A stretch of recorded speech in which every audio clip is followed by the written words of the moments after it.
Welcome to True Wild West Love Stories, where every legend hides a heartbeat and every scar tells a truth. Thank you for watching True Wild West Love Stories, where every legend hides a heartbeat. If this story touched your heart, don't forget to subscribe, like, and share, and tell us in the comments. Do you believe redemption still exists in a world like this? The wind howled across the barren plains of Arizona, carrying with it the dust and secrets of the Wild West. The land stretched endlessly, scarred by canyons and sun-baked earth, where the echoes of hooves and gunfire often faded into the silence of eternity. It was a land where men sought fortune, where danger rode with every dawn, and where legends were born from the fires of survival. Ethan Callahan was one such man, a weathered rancher who had spent half his life fighting to tame this ruthless land. His hands bore the marks of hard labor, his face the quiet endurance of solitude. His ranch, the Lazy Sea, lay a few miles from the Apache territory line, a dangerous proximity that few white men dared maintain. But Ethan was not one to fear easily. He respected the Apaches, and in return, they mostly left him alone. That morning, the sun rose crimson, painting the desert with the color of blood. Ethan was out mending a broken fence post when he noticed a streak of movement near the creek that cut through his land. It was strange, too quiet for cattle, too smooth for a man's stride. Curiosity stirred in him. He mounted his horse, Dusty, and rode toward the creek. When he reached it, the air felt different, thick with something unseen. There, lying half submerged in the shallow water, was a young woman. Her long dark hair floated like ink in the stream, her skin bronze and sun-touched, her dress torn and dirt-streaked. At first glance, Ethan thought she was dead, but as he dismounted and knelt beside her, he heard the faint rasp of breath. An Apache woman. Ethan's instincts told him to stay cautious. The Apaches were fierce about their own, and if they found him near one of their women, they'd hang his body from a mesquite tree before asking questions. But she was dying. He could see that plainly. Her lips were pale, her breathing shallow, and when he tried to lift her, a low moan escaped her throat, trembling with pain. It was then he saw the swelling beneath the fabric of her skirt. Her thigh was badly inflamed, the skin discolored and throbbing. He knew that look. He'd seen it once on a ranch hand years ago. Snakebite. Panic flickered through him. A rattler bite meant death in these parts, and she had clearly been bitten for hours. Her pulse was weak, her skin cold despite the heat. Ethan looked around, knowing time was slipping through his fingers. There was no doctor for miles, and the only thing that might save her now was the oldest and rawest form of frontier medicine, drawing out the poison. But she was an Apache woman. He couldn't touch her without, risking everything. Yet as he watched her trembling, half-conscious in the water, he felt a stirring deep within, something beyond reason or fear. He carried her gently out of the creek, laying her on his horse's blanket. Her lips moved weakly, whispering words in her native tongue. He didn't understand, but the desperation in her eyes spoke louder than words. "Easy now," he muttered to no one but the wind. "I'll help you." He tore a strip from his shirt and tied it tightly above the wound to slow the spread of venom. Her body twitched with pain, her hand clutching the earth. Ethan hesitated only a moment longer before pressing his mouth to the wound, drawing out the poison the only way he knew how. The taste of bitterness filled his mouth, a burn like death itself. He spat again and again, determined to save her, though his hands trembled. By the time he finished, his vision was spinning. Sweat slicked his brow and the woman had gone limp, barely breathing. He lifted her carefully onto Dusty's back and began the long ride home. The desert sun beat mercilessly upon them. Miles passed in silence, broken only by the rhythm of hooves and the faint groans of the dying woman. When the ranch finally came into view, a lonely house of wood and grit, Ethan's strength nearly failed him. He carried her inside, laying her on his bed. The hours that followed blurred together, boiling water washing the wound, trying to keep her alive. He ground herbs from his supply, mixed a poultice the way the old Mexican vaqueros had taught him, and whispered prayers he hadn't spoken in years. By nightfall, the fever had claimed her. She shivered beneath the blanket, her body drenched in sweat. Ethan sat beside her, sleepless, watching the dance of the oil lamp's flame. Every so often, her lips moved, whispering fragments of her tongue. Once, she called out a name, soft and sorrowful, like a ghost carried on the wind. He wondered who she was, what had brought her this far from her people, and why fate had chosen him of all men to find her. The night deepened, and with it, the sound of coyotes singing from the hills. Ethan leaned back, exhaustion closing in. He told himself he'd take her to her tribe once she woke, if she woke, but something inside him, something he couldn't name, already knew that his life had changed the moment he saw her in that stream. When the first light of dawn crept through the window, he saw her stir. Her eyes, dark as obsidian, fluttered open for a moment, meeting his. In them, he saw both fear and gratitude, as if she recognized the man who'd stolen her from death's grasp. Then, as quickly as she'd awakened, her gaze clouded again, and she slipped back into unconsciousness. Ethan sat motionless, the silence pressing heavy around him. He didn't know what awaited him in the coming days, whether the Apaches would come hunting, or if she would even survive. But one thing was certain. The story of Ethan Callahan and the wounded Apache woman had only just begun. The morning sun crept over the red mesas, turning the world gold and alive again. The first rays filtered through the ranch house window, falling across the face of the unconscious Apache woman. The night had been long, filled with fever and the low hum of pain. Yet when Ethan Callahan opened his eyes from a brief uneasy sleep, he knew she was still breathing. Against all odds, she had survived the night. Outside, the world went on as if nothing had happened. The roosters called, the horses kicked up dust, and the wind brushed through the dry grass. But inside the cabin, time seemed to have stopped. The woman on the bed was between two worlds, one foot in life, the other hovering near death's shadow. Ethan rose from his chair, his body aching from the long vigil. The events of the night felt like a fever dream. The snakebite, the poison, the desperate act that had saved her. His mouth still burned faintly from the venom he had drawn out, and his hands shook slightly as he poured water into a tin cup. The Apache woman's face was young, though weathered by sun and hardship. Her cheekbones were sharp, her lips dry, and her long hair fell across the pillow like a river of ink. Beneath the blanket, her body trembled with the chill of fever. Ethan dampened a cloth and wiped her brow, watching the rise and fall of her chest. He wondered who she was, perhaps a tribal scout, or a messenger sent across the desert. Maybe she had been attacked by bandits, or had fled something terrible.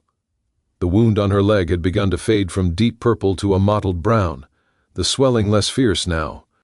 Whatever strength lived in her, it was the stubborn kind that refused to die. For 2 days, she drifted in and out of consciousness. She spoke in her tongue when the fever burned too high, her words soft and musical, though Ethan understood none of them. When she slept, he worked, tending his horses, checking the fence line, and boiling more herbs for her wound. The rhythm of ranch life continued, though his thoughts were never far from the woman in his bed. At night, as the coyotes howled and the stars glimmered over the vast desert sky, Ethan sat beside her, thinking about the strange turn of fate that had brought her here. The West was full of stories like this, of enemies forced together by the wild cruelty of the land, of strangers crossing paths at the edge of life and death. But this was no story. This was happening, and each hour she remained alive drew him deeper into something he couldn't yet name. By the third morning she woke, not fully, but enough for her eyes to open and stay open. They were dark, sharp, and filled with confusion. She stared at the ceiling for a moment before her gaze turned to him. For a long, still breath, neither moved. He could see the instinct of fear in her, the realization that she was in a white man's house, helpless and half-clothed. She tried to sit, but the pain forced her back down. Her hand went instinctively to her thigh, to the wound that had nearly taken her life. Ethan stood a few steps away, giving her space, though the air between them felt taut with unspoken things. He didn't move closer. He only nodded once, as if to say she was safe. She watched him, studying every inch of him, his worn boots, the scars on his arms, the weather-beaten look of a man who had spent his life in the sun. She seemed to understand something then, perhaps the truth that he had saved her, though it shamed her pride to need his help. Slowly, her eyes drifted closed again. She fell back into sleep, but not the restless, fevered kind. This time it was deep and healing. Days passed, and the wound healed more. The swelling went down, the color returning to her skin. She began to eat the food he left, bits of cornbread, dried meat, broth from a pot. She still said nothing, but her silence carried meaning. She was watching, waiting, regaining strength. Ethan tried not to think too much about what would come next. He knew the Apaches would never forgive one of their women being cared for by a white man, no matter how pure his intentions. If they found her here, they'd call it an abduction. And if she went back and told them he had touched her, even to save her, they'd kill him for dishonor. Yet something about her presence felt like destiny had tied itself around his life. There was a stillness in her, a fire buried deep beneath the quiet. She was not just surviving, she was waiting for something, perhaps for the right moment to rise and walk again, perhaps for the courage to return to her people. On the seventh night, a storm rolled over the desert, a rare, roaring thing that shook the windows and sent lightning crawling over the hills. The sky split open, and the earth drank greedily after months of thirst. Ethan lit a lantern and watched her as she slept, her face peaceful now in the flickering light. When thunder cracked close overhead, she startled awake, her eyes wide with alarm. For a heartbeat she looked like she might run, but her leg betrayed her. She fell back with a hiss of pain, clutching at her thigh. Ethan steadied her, careful not to meet her gaze too long. Her breath came fast, her heart wild. The storm raged on.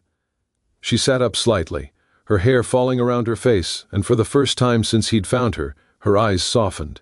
There was something wordless exchanged between them then. Gratitude, perhaps, or a strange kinship born of survival. When morning came, the storm had passed, leaving the world clean and alive again. The air smelled of wet sage and dust. Ethan went outside to mend the corral, and when he returned, she was sitting up properly, looking out the window toward the open plains. Her expression was unreadable, but in her stillness there was resolve. She had come back from death's edge, and now something else burned behind her gaze, the weight of purpose. Whatever had driven her into the desert that day, whatever she had been running from, it had not gone away. It was still out there, waiting for her. Ethan knew then that her time on his ranch was nearing its end. Soon she would walk again. Soon she would return to her people, or to whatever fate awaited her beyond the horizon. But fate, in the Wild West, was never simple. The world had a cruel way of twisting the plans of men and women alike, and for Ethan Callahan, the rancher who had saved an Apache woman's life, the cost of that act had yet to reveal itself. As the sun dipped behind the hills that evening, painting the sky in red and gold, he felt a strange unease settle over him, a sense that eyes were watching from the distance. The desert, after all, kept no secrets for long. The desert dawn arrived with the faint hum of wind through the sagebrush, carrying the scent of rain left behind by the storm. The world seemed washed clean, as though the heavens had forgiven the land for its cruelty. Yet beneath that calm lay the silent tension of what was coming. The woman in Ethan Callahan's cabin was no longer the helpless soul he had found half dead by the creek. She had begun to move with the slow strength of someone returning from the edge of darkness. Each day brought her closer to recovery.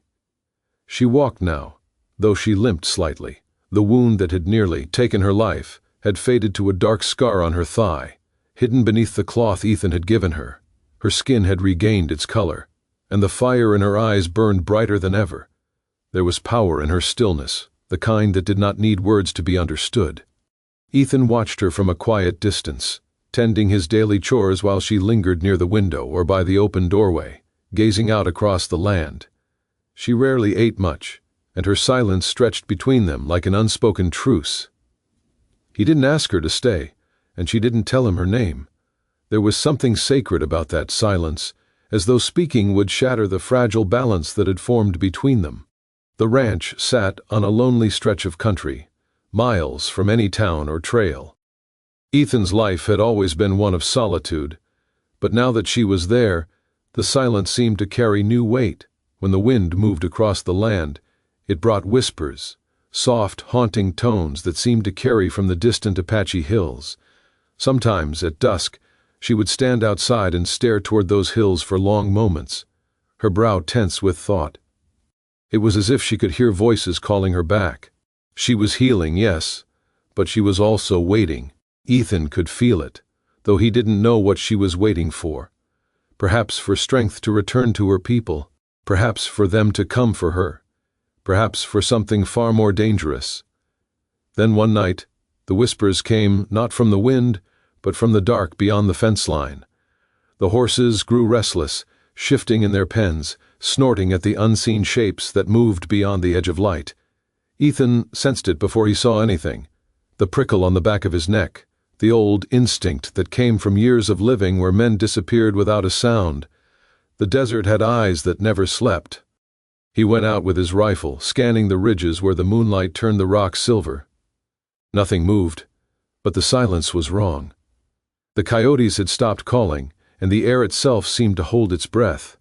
When he turned back toward the cabin, the woman was standing in the doorway, watching.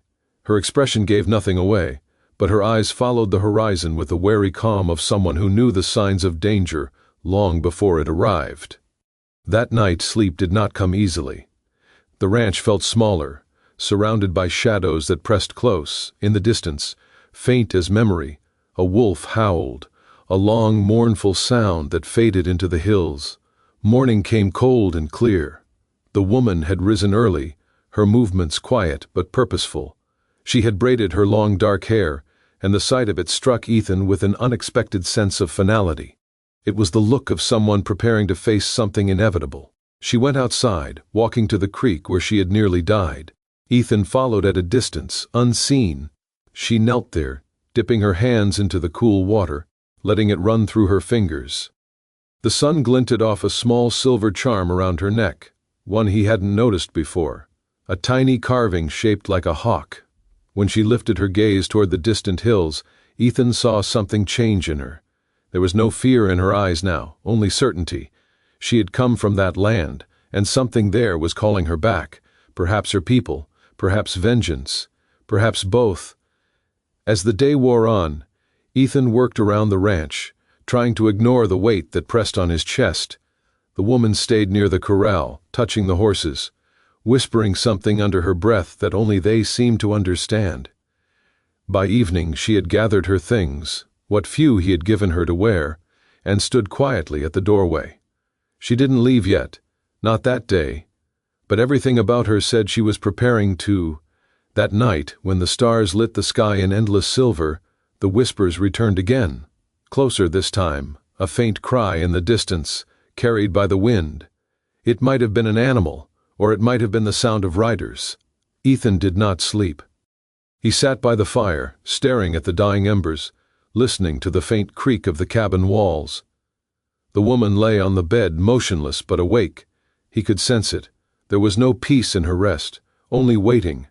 The sound came near dawn, a single horse on the trail, the rhythm of hooves slow and steady. Ethan rose silently and stepped to the window.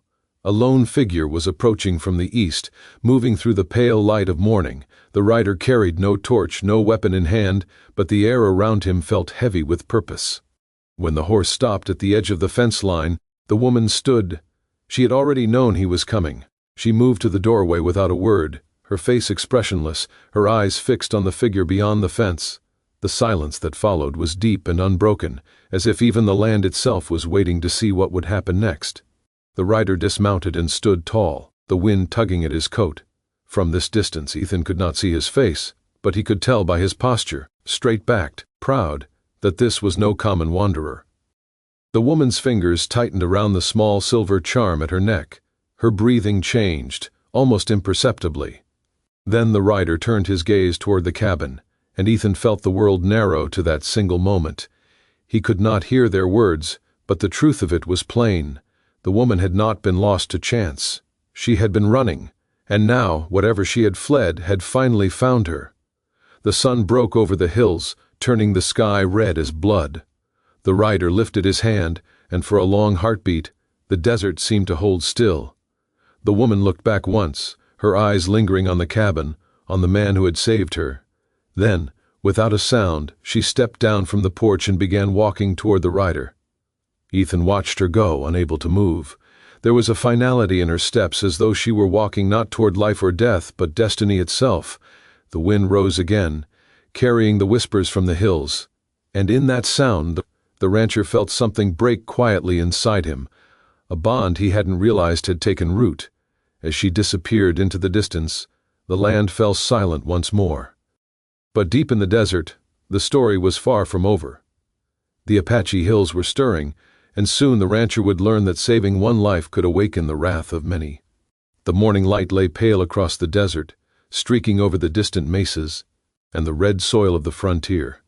The storm had long since passed, but the air felt heavy again, this time not with rain but with the weight of something unseen, something approaching. The Apache woman was gone.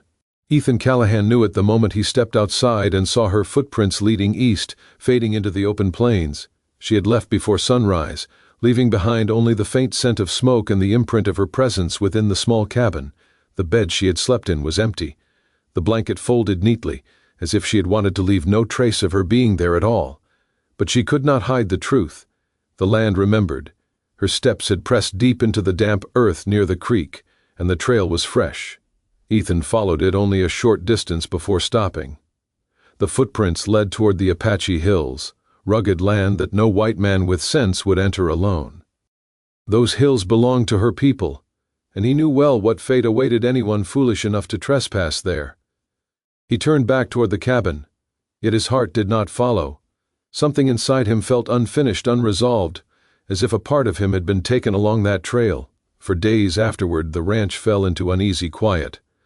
The horses were restless, the cattle shifted nervously at night, and the wind carried strange sounds, distant cries, the echo of hooves where no riders could be seen. Ethan tried to tell himself it was only his imagination, but the feeling that eyes watched from beyond the ridges never left him. Then came the morning the riders appeared. It was early, the sun barely touching the tops of the mesas, when the first glint of metal flashed in the distance. Ethan was repairing the water trough when he saw them. 5 figures moving across the horizon, dark shapes against the rising light. They rode with purpose, silent and steady, their silhouettes long and sharp against the sand. By the time they reached the lower pasture, Ethan knew they weren't cowhands or travelers. Their horses were small but fierce, bred for the rough terrain of the hills. Feathers fluttered in their hair, and their faces were painted with the ash and ochre of the Apache. The leader rode ahead, a man with broad shoulders and a scar running down the side of his neck, a mark of battle and survival. They stopped at the edge of the ranch fence, their presence cutting through the stillness like a blade. No words were spoken, no gestures made. The leader looked over the ranch with cold, searching eyes, as if weighing the man who lived there. Then his gaze shifted toward the cabin, where the faint trace of smoke from the morning fire rose into the air. Ethan stood his ground. He didn't reach for his rifle, there was no point. He knew well enough that if they meant harm it would come swift and without warning. Instead he watched in silence as the leader dismounted, moving with the grace of a predator. The man bent to the ground, his hand brushing over the faint tracks near the porch, the marks left by the woman when she had departed. For a long, heavy moment the Apache leader stayed there, tracing the trail with his fingers, then lifted his gaze toward Ethan. The expression that crossed his face was not one of surprise but recognition. He knew, without a word, he remounted his horse. The group turned as one and rode back toward the hills, vanishing into the rising heat of the desert. But the air they left behind felt charged, tense with the promise of retribution. That night Ethan couldn't shake the memory of the leader's eyes. There had been no shouting, no weapons drawn, only silence. Yet that silence carried more threat than any bullet. It was the silence of a people who never forgot, who balanced debt and vengeance with the same unwavering resolve. He didn't sleep. He sat by the window, watching the distant glow of the moonlight on the hills. He wondered if the woman had reached them, if she had told her people what had happened. Whether she had spoken of him as savior or trespasser, he could not know. But he knew one thing: the Apache did not forgive easily. Days passed, each one filled with growing unease. The desert around the ranch seemed to close in, the once familiar land now a prison of uncertainty. Ethan noticed small signs, arrows left in the ground near his fences, a horse spooked by unseen movement, and once, at twilight, the faint echo of a drum carried on the wind. The Apache were watching, Yet even through the fear there was something else, a question that gnawed at him. Why had she come so far into his land that day? Why had she been alone? And why, when she had every reason to hate him, had she left without harm? On the 7th night after her departure he found his answer. The wind rose suddenly, strong and dry, and carried with it a faint sound from the east, a single horse galloping hard. Ethan stepped outside, rifle in hand, his heart tight in his chest. In the dim moonlight he saw her, the Apache woman. She rode bareback, her hair streaming behind her like a shadow, her face pale in the starlight. She dismounted before he could speak, her movements quick and silent, her eyes, dark and urgent, met his only briefly before she turned toward the hills. From the ridge behind her came another sound, the distant thunder of horses, more riders, many more. The ground itself seemed to tremble under their weight. She had not come to stay, she had come to warn him. The realization struck Ethan like a blow. Whatever had been whispered among the Apache, it had not ended with forgiveness. She must have told them what happened, that a white man had touched her, even if to save her life. To her people, that was a stain on her honor, and his death would be the only way to cleanse it. The riders from the hills were coming for him. The woman turned back once, her face caught between fear and sorrow. The wind carried her hair across her face, her hand clutching the small charm at her neck. Then, as suddenly as she had come, she was gone again, vanishing into the darkness from which she had returned. Ethan stood in the doorway, the sound of approaching riders growing louder with each heartbeat. The desert stretched wide and merciless before him, the stars burning cold overhead. He knew there would be no talking his way out of what was to come. The West did not forgive weakness, and neither did the Apache. He could run, but there was nowhere to go. This was his land, his home, and he would meet his fate where it had begun. As the first silhouettes appeared on the ridge, black against the moonlit sky, Ethan took a long breath and steadied himself. The stillness before the storm had ended, and so began the night the desert would remember. The desert was not silent that night. It breathed and whispered like a living thing, heavy with tension, its dry winds carrying the scent of dust, smoke, and danger. The moon hung low, an eerie red-tinted eye staring down at the land. Ethan Callahan stood outside his cabin, his rifle across his arm, the night wind brushing through his hair. He had felt this kind of stillness before, a waiting kind of silence, just before chaos breaks loose. In the distance, the faint rhythm of hooves echoed across the plains. The Apache riders were drawing near, their silhouettes rippled like shadows against the moonlit horizon, their movements precise, deliberate, and unhurried. They did not rush to their prey. The Apache never rushed. They hunted with patience, circling until the moment was right to strike.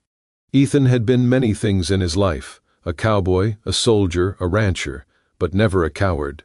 Still, there was no denying the weight in his chest as he watched the riders approach. The Apache woman had tried to warn him. Her arrival earlier that night was not chance. It had been mercy. She had risked her own life to give him time, though not enough. She knew her people would come, and now they were here. Inside the cabin, the light from the oil lamp flickered against the wooden walls, throwing long shadows. The small room was quiet except for the crackling of the fire. Ethan had prepared what little he could. Extra cartridges laid out on the table, his horse untethered and ready in case he needed to flee, though deep down he knew he wouldn't. The ranch was more than his home. It was his life, his proof that one man could carve something honest out of a land that devoured the weak. He wasn't about to abandon it to the flames. The first sound came soft and low, the call of a night bird from somewhere near the corral, a signal. Then came another, closer, the rustle of movement, a whisper of leather against stone. Ethan's eyes swept the darkness. But the Apache were ghosts when they wanted to be. They could move through the desert without a sound, vanishing into the folds of the night. The horses in the pen began to stir, restless and afraid. One of them snorted and kicked the fence. That was when Ethan saw the first flash of movement near the creek, a shape low to the ground creeping toward the cabin. Then another, and another. He didn't wait.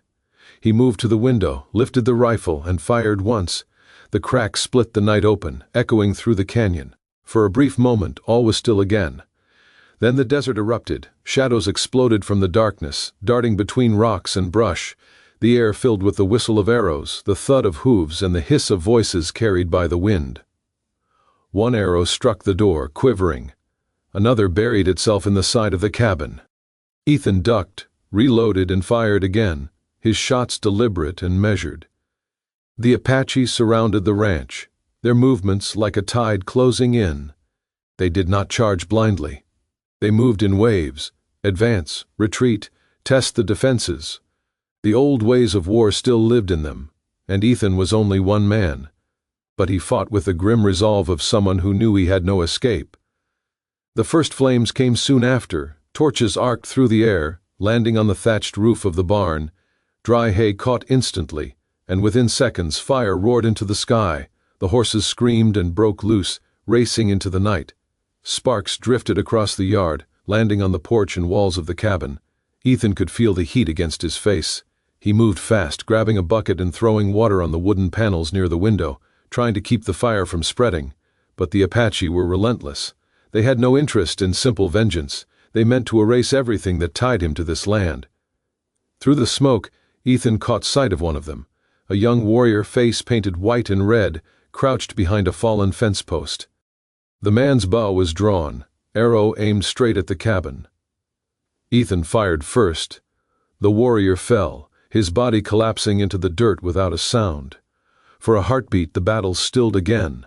Then, from the ridge above the creek, came a sound that froze Ethan where he stood. A cry, a long, mournful wail that rose into the sky like a spirit's lament. The Apache woman. She was there. Her voice carried across the flames, strong and haunting, the kind of sound that made men hesitate in the heat of violence. The riders below paused, their movements faltering. She appeared at the top of the ridge, her figure illuminated by the fire's glow, her hair streaming in the wind. Her hands were raised, palms outward, a gesture that spoke of peace among her people, but one filled with sorrow. The Apache leader, the scarred man Ethan had seen before, turned his gaze toward her. The standoff that followed stretched long and silent. Between them the fire crackled and the wind howled. Ethan lowered his rifle slowly, unsure whether to trust what he was seeing. The woman descended the ridge, moving toward the burning ranch with deliberate steps. Every warrior watched her pass. None moved to stop her. When she reached the cabin, she stood in the open, her face lit by the flickering firelight. There was no fear in her eyes now, only resignation. She had defied her tribe by coming here again, and every man present knew it. Her act was one of defiance, one that carried the weight of death. The Apache leader dismounted, walking through the smoke until he stood before her. They spoke no words, none were needed. His expression was grave, his jaw set. Then, after a long silence, he lifted his hand, a silent command. The riders began to retreat. One by one they turned their horses and disappeared into the night, leaving the burning ruins of the ranch behind. The woman did not move. She stood between the fire and Ethan, her face reflecting both the light and the loss. When the last of the riders vanished, the desert fell quiet again. The wind shifted, and the smell of smoke filled the air. The cabin still stood, half burned but unbroken. The barn was gone, the corral destroyed. Ethan's world had turned to ashes. The woman turned her gaze toward him once more, her expression unreadable. Then, with a slow grace, she walked away into the darkness, the silver charm at her neck glinting in the moonlight until even that disappeared from sight. Ethan stood amid the ruin, surrounded by the crackle of dying flames and the sound of the wind whispering through the ashes. The land he had fought so hard to build was gone. But the story between him and the woman was not finished. Somewhere in the hills a promise had been made, one written not in words, but in blood, fire, and the silence of two hearts that fate had bound together in the cruelest of ways. The first light of morning crept slowly over the horizon, spilling its pale gold across the wounded land. Smoke still curled from the ashes of what had once been Ethan Callahan's ranch. The charred remains of the barn stood like black bones against the endless sky, and the air carried the lingering smell of burnt timber and dust. Ethan had not slept. He had spent the long hours of the night moving through the ruins, tending to what little remained. His hands were blackened with soot, his face drawn with exhaustion, but his spirit was unbroken. He had faced the fire, faced death, and still stood. Yet beneath that hard-worn resolve, something deeper had taken root, a quiet ache that came not from loss, but from absence. The Apache woman was gone. She had walked away into the dark, her figure swallowed by the desert, leaving behind nothing but the faint memory of her voice carried by the wind. Ethan could not shake the image from his mind. The way she had stood between him and her people, risking everything to spare him. It was more than courage. It was something rare, something sacred. As the sun rose higher, the desert began to stir to life again. Coyotes called from the ridges, and vultures circled lazily in the distance. Ethan saddled his horse, his last surviving animal, and packed what few supplies he could salvage. He did not know exactly where he was going, only that he had to find her. The woman's people had retreated east, toward the mountains beyond the dry river basin. It was dangerous country, harsh, lonely, and unforgiving. The soldiers at Fort Klein would never follow there, and few white men ever returned once they entered Apache lands. But Ethan had no hesitation. Something beyond reason pulled him onward. It wasn't duty, nor gratitude. It was something older, as if the desert itself demanded that their paths cross once more. The trail was faint, barely a whisper on the sand. The hoofprints of the Apache ponies were light, fading quickly under the shifting wind. Ethan followed them nonetheless, his instincts sharp from years of living on the frontier.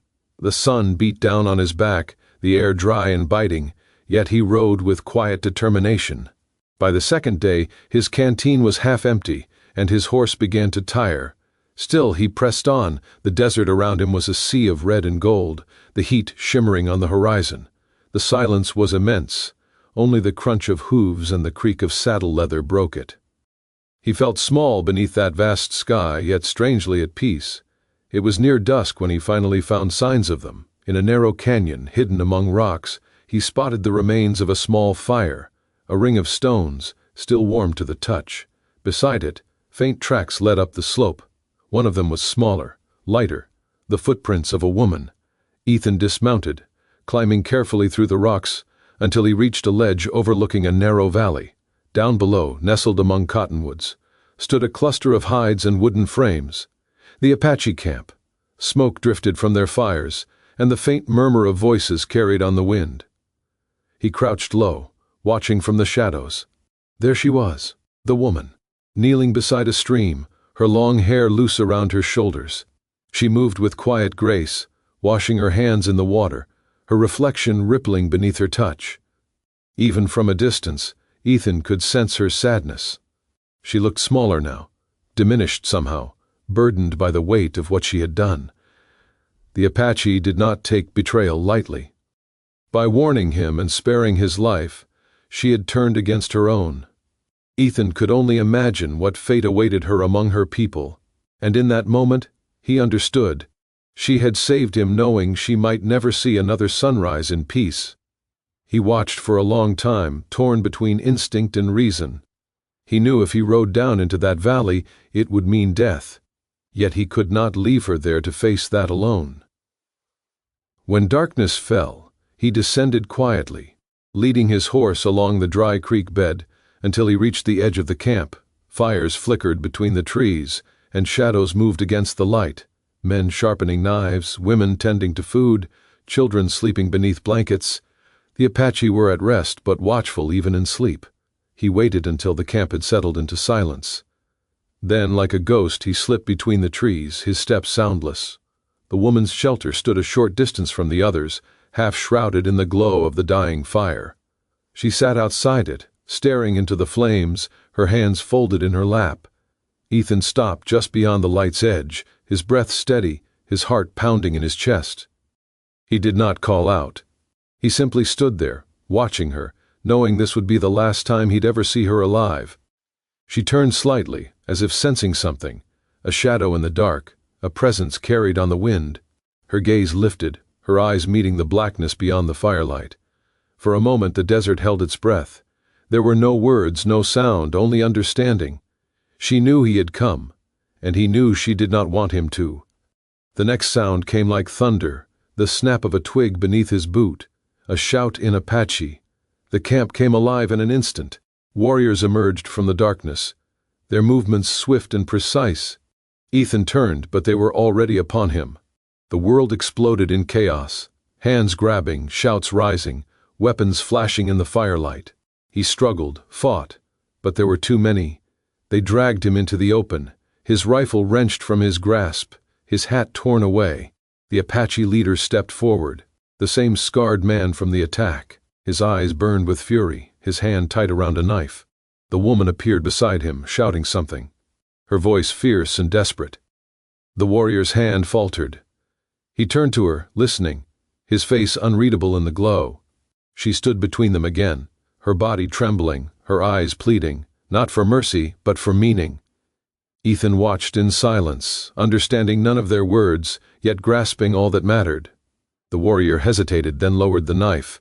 He barked a command, and two men stepped forward, pulling Ethan to his feet. They led him toward the edge of the camp, through the shadows and into the open plain beyond. When they released him, the woman was there once more. She looked at him one last time, her expression soft beneath the pale light of dawn. Between them, no words were needed. He wanted to thank her, to promise something, but the desert allowed no promises. As the first rays of sunlight broke over the ridges, she lifted her hand in a quiet farewell. Then she turned back toward her people, her figure fading into the morning mist. Ethan stood alone in the desert, the wind brushing against his face, carrying with it the faint echo of her presence. He never saw her again. Years later, men who rode through that country would tell stories of an Apache woman who once saved a white rancher, defying her tribe for reasons no one could name. They said she vanished into the mountains, her spirit bound to the wind that whispered across the canyons.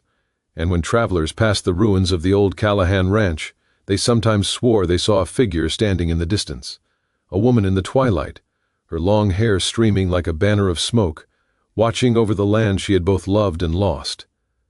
Ethan lived out his days quietly, rebuilding his home, though never his heart. He kept her silver charm, a small Apache talisman, hanging by his door where it caught the sunlight each morning. To others, it was just a trinket. To him, it was a promise, carried on the wind, that love, like the desert itself, could never truly die. And as the years passed, the legend of the Apache woman and the rancher who helped her became part of the land's story, told in whispers around campfires, carried by the dust, eternal as the western dawn.